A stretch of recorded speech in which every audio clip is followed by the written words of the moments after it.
state comes with lots of questions about what does that reopening look like. 10 News reporter Cole Sullivan spoke to a former epidemiologist in Knox County who is now serving with the statewide task force in charge of directing that reopening. Here is part of their conversation.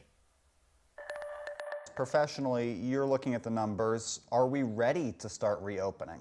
Cole, that's sort of the $64 million question. Readiness is it's really, it's not that simple.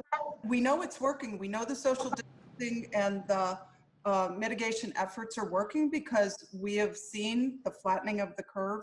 For us, we've not seen that huge swell and demand on and burdening of the healthcare system to the degree that other areas have experienced. It's a little tricky to know when do you start relaxing those, and likely it will be, as most of the plans, the federal plan and some of the plans that have come out from other areas, it will be a more of a phased-in approach. But even within that, there has to be some ability to flex it and to be vigilant around being able to identify where there may be hotspots. So the reality, we're not flipping an off switch to on. We're looking at how do we bring things back and while still protecting the health of our community. If we begin a phased reopening, are more people going to get sick because of it? That's a likely scenario.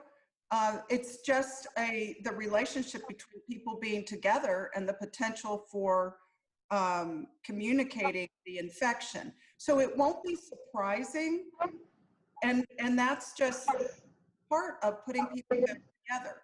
What we want to avoid is a situation where the transmission becomes really facilitated and highly likely. This is the big time. This is one of the things that we planned for and hope we never had to deal with, but I'm certainly grateful and thankful that we've done the level of planning that we have. That task force met for a second time this morning, and it will certainly meet more times as the state talks about how to safely reopen. Up next.